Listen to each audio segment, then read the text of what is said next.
Episode 2, The Art of Embodiment Series. Awake in a sleeping world, crossing the threshold without losing yourself. The point of no return.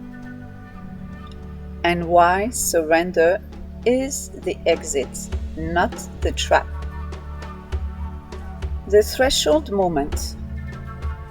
There is a moment in awakening that almost no one prepares you for. Not the breakdown, not the visions, not the grief. But the pause. The moment where you see the door clearly and realize you can no longer go back, but haven't yet stepped fully forward.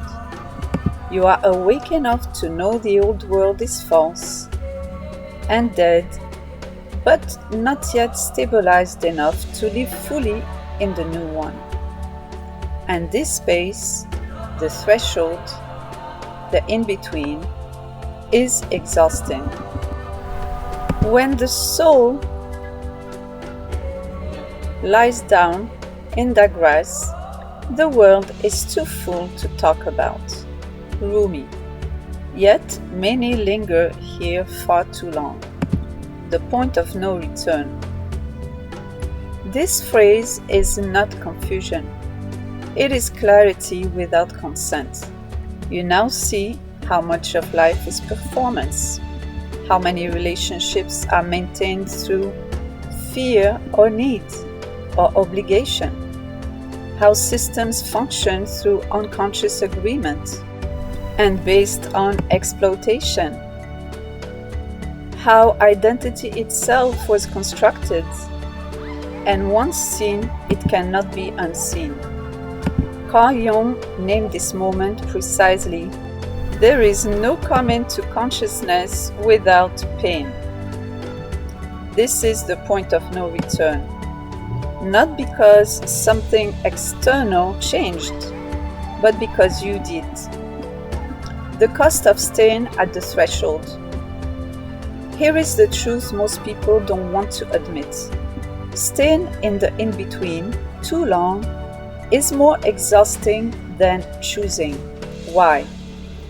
Because you are translating constantly between two worlds, editing yourself in every interaction, suppressing truth to maintain belonging, holding back energy that wants to move forward and be released. This creates chronic fatigue, nervous system dysregulation, emotional numbness, a sense of quiet despair masked as spiritual patience. Science backs this up. Neuroscience perspective.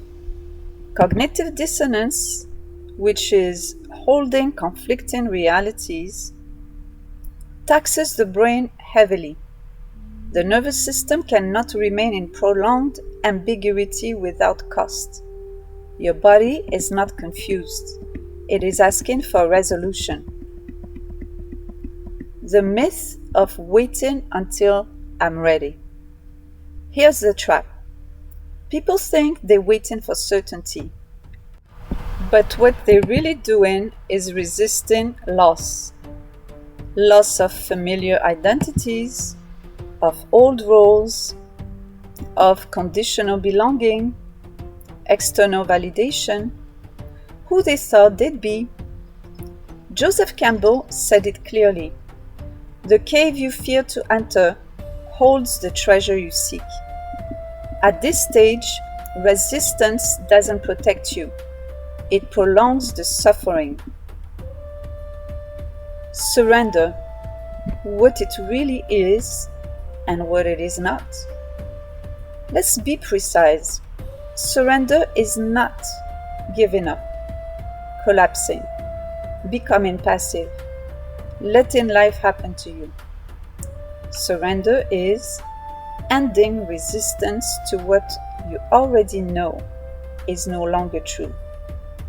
Stepping onto your own side. Allowing the process you're already in to complete. From physics, resistance creates friction. Static. Friction creates heat. Heat exhausts the system. Surrender reduces frictions. That's why it feels like relief. The moment you get on board with your own evolution.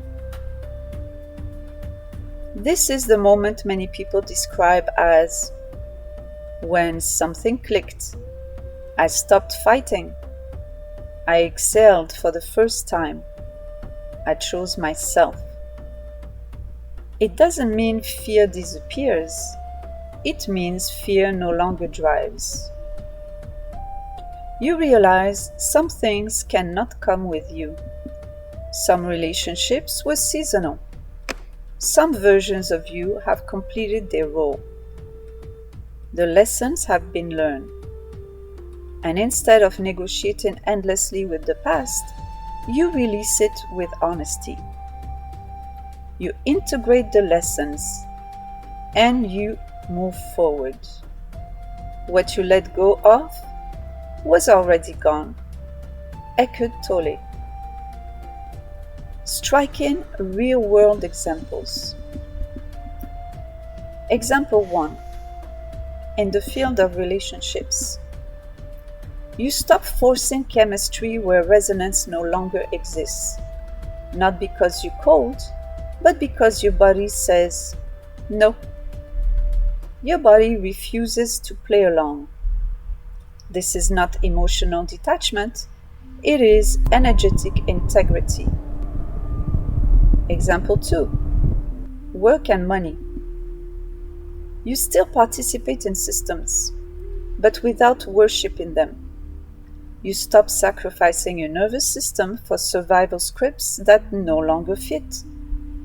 You may simplify before you expand. That's not failure, that's recalibration.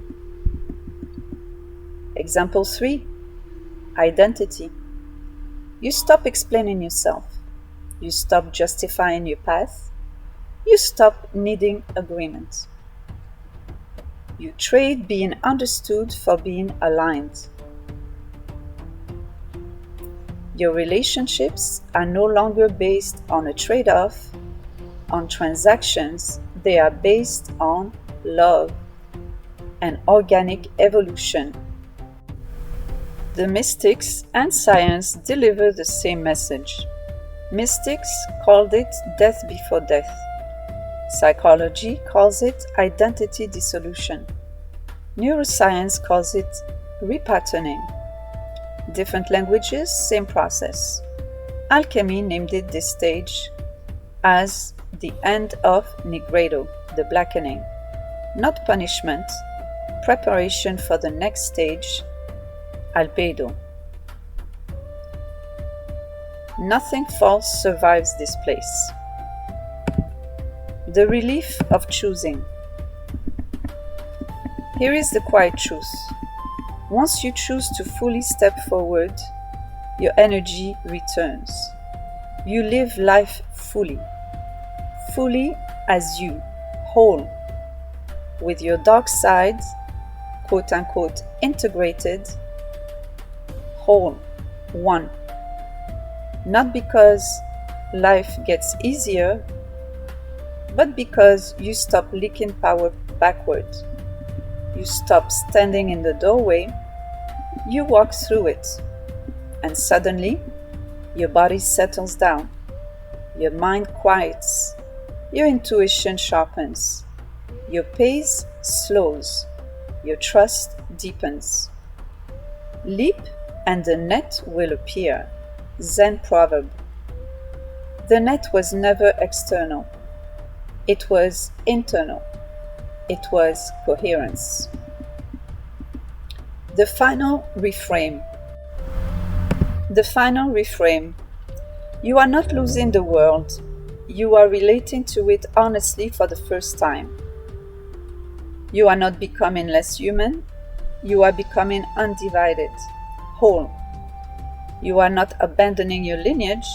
You are completing a pattern it could not. This is not the end of the journey. It is the end of resistance to it. Closing transmission. If you are tired, it is not because you are weak.